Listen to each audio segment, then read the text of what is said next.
A series of murders in the streets of London, 1888, led people to call this period the Autumn of Terror. A killer who struck with terrible violence, then disappeared into the night. He eluded Scotland Yard's best detectives. The press dubbed him Jack the Ripper.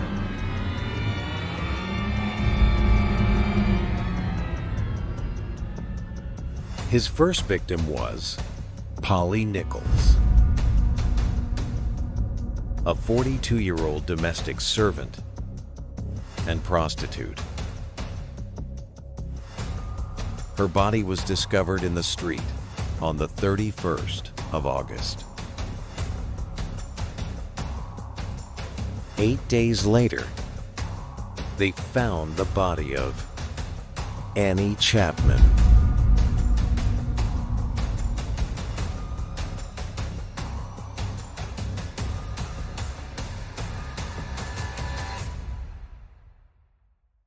Struggling after her separation with her husband, she supported herself with crochet work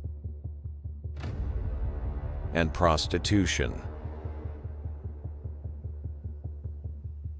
Like Polly, her body was viciously mutilated.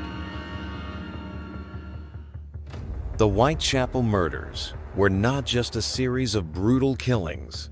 They were a spectacle that revealed the dark underbelly of Victorian society. These weren't anonymous victims. They were known women. And from the start, a cruel narrative took hold. They were fallen women. And the popular belief was that their moral failings were to blame for their grim fates.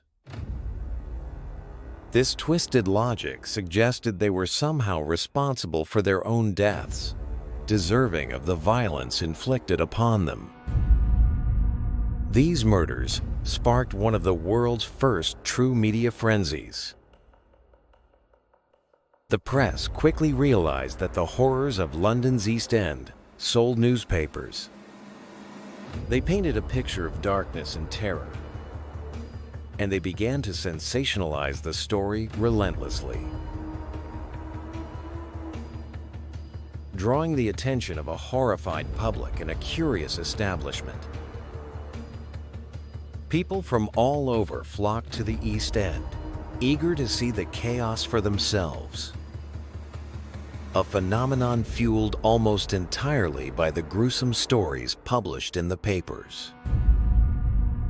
With police baffled and tight-lipped, it was the press that seized control of the narrative, turning their publications into the ultimate authority on the killings for millions of readers. However, these reports were riddled with inconsistencies. With little official information from the police, journalists had to rely on unreliable witness accounts, coroner reports that often contradicted each other. This created a distorted lens through which the public viewed the victims. Some newspapers acknowledged the appalling poverty of the East End, but others focused on disgust, emphasizing the supposed vice and criminality of the residents. They called for authorities to regulate those living in common lodging houses and working as prostitutes, painting the poor as drunken, idle, and unproductive people who had brought this horror upon themselves. The implication was clear. The victims were simply being cleared away by a necessary and natural force. This sensationalism and victim blaming created a narrative that was more about moral judgment than justice. The 30th of September, 1888. The fog-choked streets of Whitechapel held their breath. In the gloom of Dutfield's yard, a third victim was found. Her throat brutally slashed. But something was missing. The savage mutilations that had become the Ripper's grotesque signature were absent. The chilling thought was that the killer had been interrupted, his dark work left unfinished. Just as the whistle blasts of responding police shattered the night,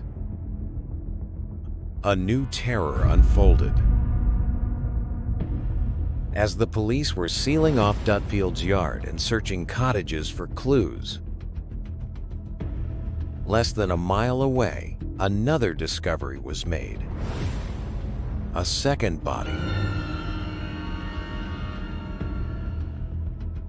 A gruesome punctuation mark on a night of horror that sent men sprinting into the darkness. The city of London was a sleeping giant, but in the heart of its shadows, a nightmare was taking shape. It was 1:45 a.m. when Constable Edward Watkins, a veteran of these cobbled streets, made his 15th patrol of Mitre Square. The gaslight above flickered, casting a sickly, anemic glow, and Watkins' lantern cut a solitary path through the oppressive gloom.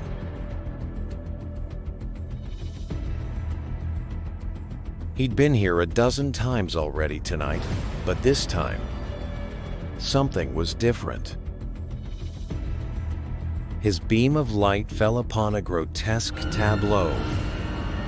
A woman lay crumpled in the darkness, her body a masterpiece of macabre artistry.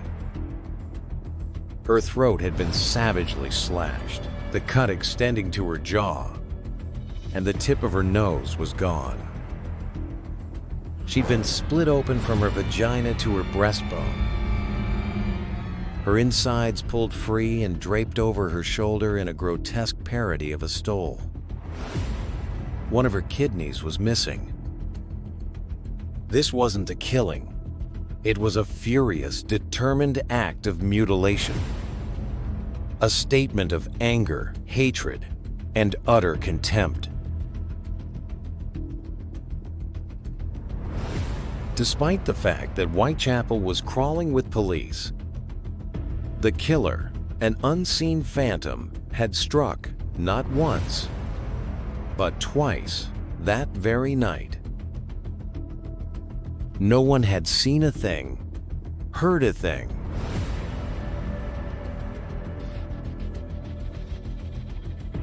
As police descended upon Mitre Square, another discovery was made just a few blocks away on Galston Street. The cloth neatly cut from the very victim found in the square. Above it, scrawled on the wall, was a message. A cryptic and chilling declaration. The Jews are not the men that shall be blamed for nothing. The meaning was a mystery. News of the twin murders ripped through the city like a wildfire. Within 20 minutes, the ink was wet on the first headline. The editor of the Sunday paper slammed the brakes on the presses, scrapping the day's edition for a special extra that hit the streets before dawn. Rival papers scrambled, dubbing the atrocities the double event. The headline screamed, "Murder maniac sacrifices more women for his thirst for blood." The frenzy reached a fever pitch when major papers reproduced the letters sent to the Central News Agency. Jack the Ripper's apparent promise of horrors to come has been fulfilled, they declared. The letters, no matter their origin, were publishing gold. Yet, With each new headline, a chilling pattern emerged. The victims' lives were nothing more than footnotes in their own gruesome stories. In the bleak shadows of Dutfield's yard lay the body of Elizabeth Stride, a woman whose true history was as obscured as the fog-shrouded streets of Whitechapel.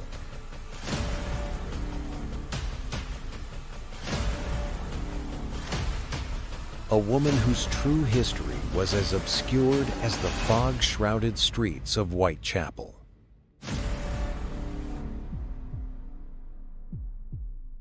At 44, her perfect English hinted at a life far from the one she now led.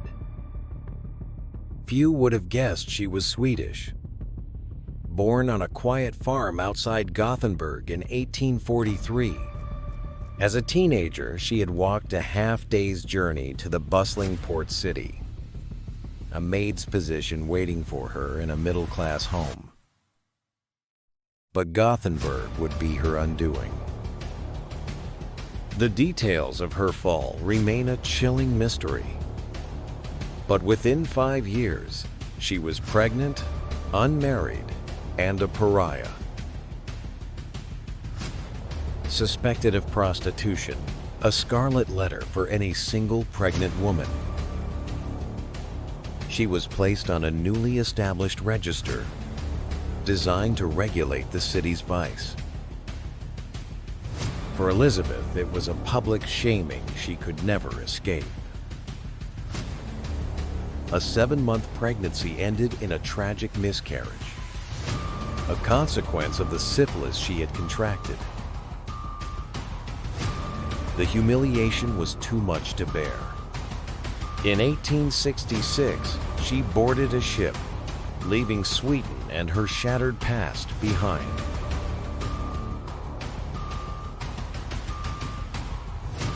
England offered a fresh start. She found work as a servant and, eventually,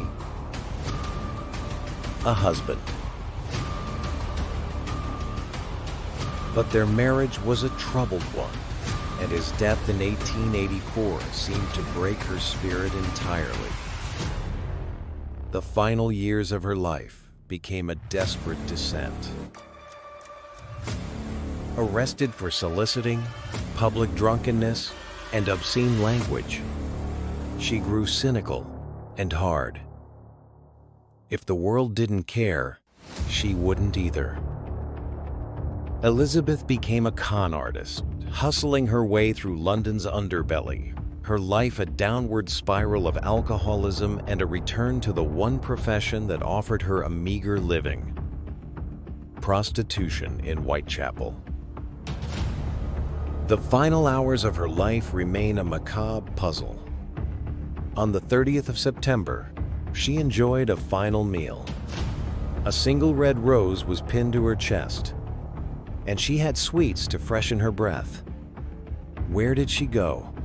Who did she meet? The answers lie buried with her. A final, horrifying secret lost to the dark streets of Whitechapel. 5 agonizing days after the monstrous murder in Mitre Square, the 4th victim finally had a name: Catherine Eddowes. Her story wasn't one of a city girl, but of a woman always searching for something more. She was born in Wolverhampton, a life of factories and smog, but it couldn't hold her. At 20, pregnant and with a new love, a traveling peddler named Thomas, she hit the road. It was a life of uncertainty and hardship, a life without a home for her or her 3 children. For over 20 years, she endured his violent temper and her own growing thirst for drink. The road had been her only constant, her only home. In 1881, she left Thomas for good and found a new partner, John Kelly, a man whose love for drink mirrored her own. Together, they chased a dream of quick money, joining thousands of other Londoners heading to Kent for the hop harvest. But the dream turned to dust. The harvest was a bust, ruined by the terrible weather. All they had to show for it was a long walk back to Whitechapel. They arrived on the 8th of September. Within 48 hours, Catherine would be dead. The last hours of her life were a blur of alcohol and bad decisions. After pawning Kelly's boots for a few shillings, they drank their way into a stupor. They were separated, and Catherine was found on the street, intoxicated. At 8:30 p.m., a police station cell was her last safe place on earth. She was released at 1:30 a.m. Just 5 minutes later, at 1:35 a.m., a witness saw a man and a woman talking in a shadowy passageway leading to Mitre Square. The woman's clothes matched Catherine's. By 1:45 a.m., her body was found. The traveling life of Catherine Eddowes had finally come to an end. Not on the open road she had craved, but in a pool of blood, in a dark London square.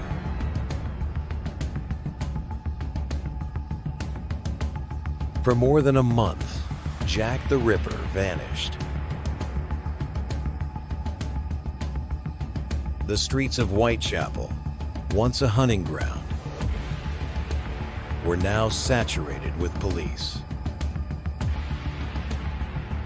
The double event had a chilling effect,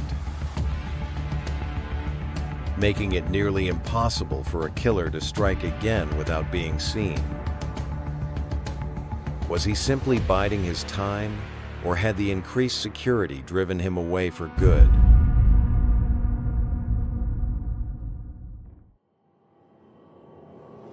As the weeks bled into a month, journalists grew desperate for new angles. The press churned out theories. Was the killer a Jew, a doctor, a madman, or all three? Was the police force incompetent, or so focused on the Ripper that other criminals were slipping through the cracks? The city held its breath, wondering if the autumn of terror had finally ended. But on the 16th of October, the quiet was shattered.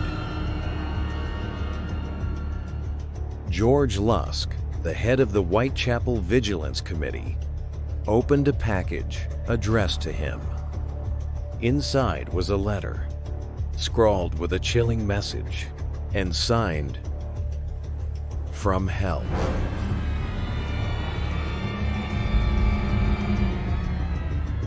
It read, "Mr. Lusk, Sir, I send you half the kidney I took from one woman, preserved it for you. The other piece I fried and ate. It was very nice. I may send you the bloody knife, if only you waited a little bit longer. Signed, Catch me when you can, Mr. Lusk." With the letter, a grotesque, undeniable token of his carnage, half of a human kidney. The letter wasn't signed Jack the Ripper, a detail that made some question its authenticity. But whether it was a macabre hoax or a terrifying truth, one thing was certain. No new murders followed. The last weeks of October gave way to November without incident. the people of Whitechapel dared to hope. Perhaps they thought the long nightmare was finally over. It was the 9th of November.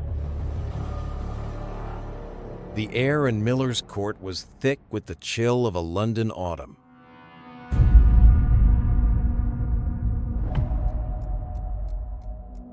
But inside room number 13, a different kind of cold had set in. The tenant, a woman known as Mary Jane Kelly, was 8 months behind on her rent. Her landlord, a man of little patience and less mercy, sent his assistant to collect. Miller's Court was less a street and more of a grimy alley, a forgotten sliver of the city flanked by cramped cottages and public toilets. Room number 13 was a single, claustrophobic space, barely larger than the bed that dominated it. At 10:30 that morning, the assistant knocked on the door. No answer. He moved to the single window, its broken pane stuffed with a rag against the cold. He pulled it free, reached inside, and pushed aside the curtain. What he saw in that tiny room sent him scrambling back out into the courtyard, his screams echoing off the damp brick walls.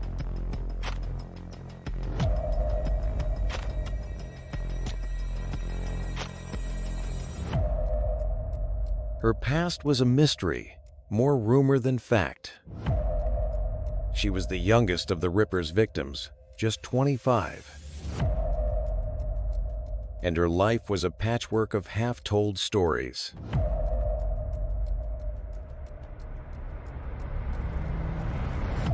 She'd once worked in an upscale brothel, a life of relative comfort that she had traded for a desperate existence in the slums.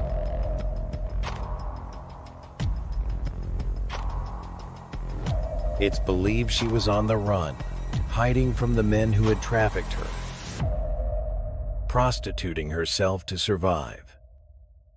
Her last hours are shrouded in uncertainty. She'd been out on the streets, soliciting, and had brought a client back to her room.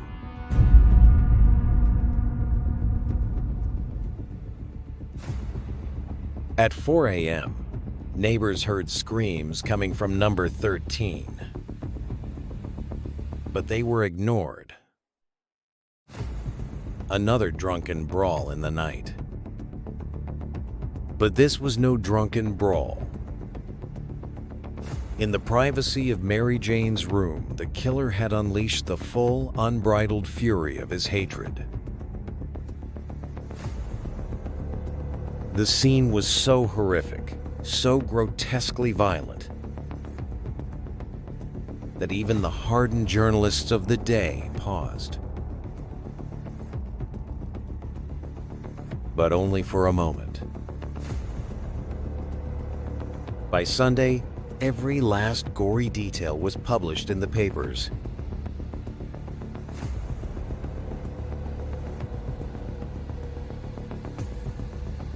A woman was dead, her body a mangled message of rage. The police were no closer to finding the man responsible. And the terrifying, unspoken fear in every heart in Whitechapel was that he would not stop until he was caught.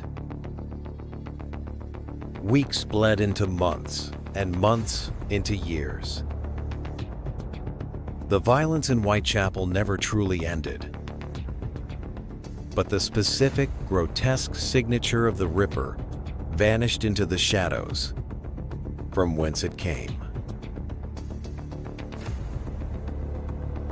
Journalists, desperate to keep the morbid fascination alive, tried to link every new crime to the old horrors.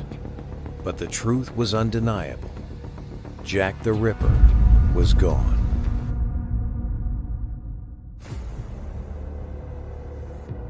Perhaps with the brutal murder of Mary Jane Kelly, He had achieved the pinnacle of his perverse ambition. Her mutilated body was the final monstrous masterpiece, a culmination of all the rage and hatred he could inflict upon a woman's flesh. He had reached the terrifying limit, and there was simply nothing more to do. His disappearance was a cruel twist of fate for a public hungry for a final act. There was no arrest, no trial, no execution, to provide a sense of closure. He simply ceased to be. And in that void, a legend was born. Because we know nothing about him, he can be anything we want him to be. A phantom of our own design.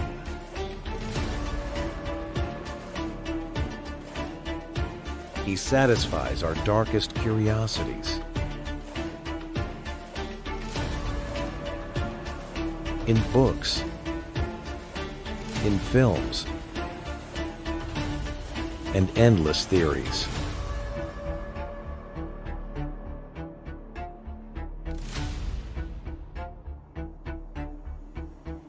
The Ripper's legacy was the birth of a new kind of terror. The anonymous, secret, utterly brutal mass killer. We are drawn to him in a perverse, morbid dance. A fascination with a violence so extreme, it becomes almost mythic. His story is not a tale of a man, but of an idea.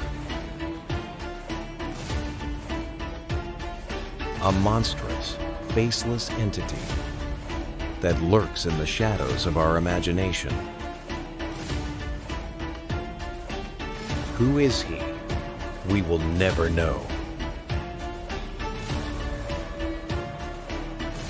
And perhaps that is the most thrilling and terrifying part of all.